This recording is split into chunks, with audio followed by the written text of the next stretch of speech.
Dans la collection Travail de groupe, réduire les risques et augmenter le taux de réussite avec une estimation optimale. Dans cette séquence, je vais à nouveau m'appuyer sur Dwight Eisenhower et plus particulièrement sur l'une de ses citations: les plans ne sont rien, c'est la planification qui compte.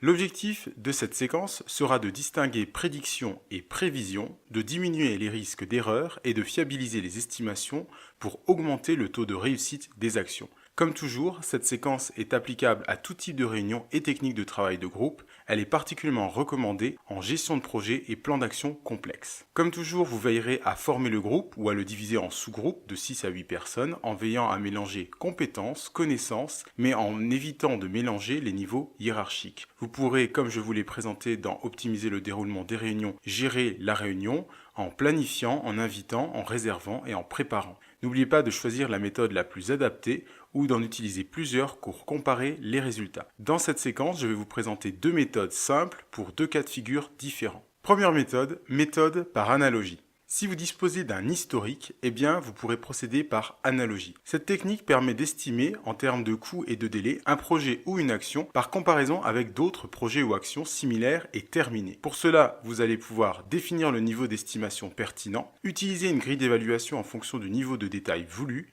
de rechercher les données disponibles dans des projets similaires, d'adapter la trame d'évaluation en fonction du niveau de détail disponible et d'estimer en utilisant éventuellement des coefficients pour faire correspondre les dimensions du projet. Cette méthode est fiable si on travaille à un niveau assez fin, par contre, elle fournit un niveau d'estimation global. Deuxième méthode que je vous propose, si vous avez peu ou pas d'historique, alors dans ce cas-là, vous vous tournerez plus facilement vers l'estimation ascendante ou bottom-up estimating. Cette technique permet d'estimer en termes de coûts et de délai un projet ou une action par élément plus fin puis par agrégation. Vous allez donc définir le niveau d'estimation pertinent, estimer chaque élément en utilisant éventuellement plusieurs techniques pour fiabiliser, puis agréger les résultats. Cette méthode présente plusieurs avantages, le fait que l'estimation soit progressive et donc précise, et que son utilisation soit simple. Par contre, cette méthode est assez chronophage et il vous faudra une bonne connaissance des ressources nécessaires. Lorsqu'il s'agit de passer à l'étape d'estimation, vous allez réaliser les estimations selon la ou les méthodes choisies.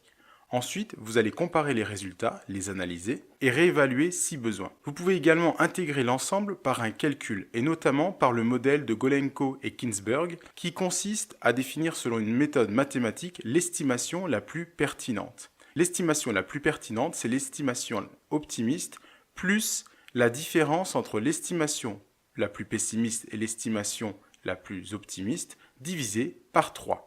Ensuite, vous allez procéder à une planification. Votre plan d'action doit suivre l'évolution des actions dans le temps.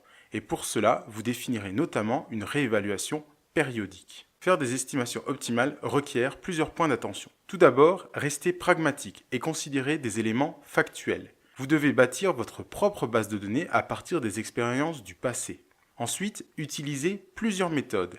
Gardez les enregistrements relatifs aux données d'entrée qui ont permis de produire l'estimation. Ajuster et réajuster dès que nécessaire, veiller à estimer en groupe et non pas seul, prendre en compte les ressources et leurs liens de dépendance, et enfin réaliser une estimation même et je dirais surtout dans l'urgence. Faire des estimations optimales vous permettra de réduire les risques d'erreur, d'échec, d'augmenter le taux de réussite, de planifier plus facilement et d'écarter la partie la plus subjective liée à l'intuition. Vous retrouverez d'autres séquences sur le travail de groupe et bien plus dans la playlist des micro-formations de ma chaîne YouTube. N'oubliez pas, si ce n'est pas déjà fait, abonnez-vous, partagez, laissez un commentaire, chaque action compte. On se retrouve très bientôt pour une nouvelle séquence.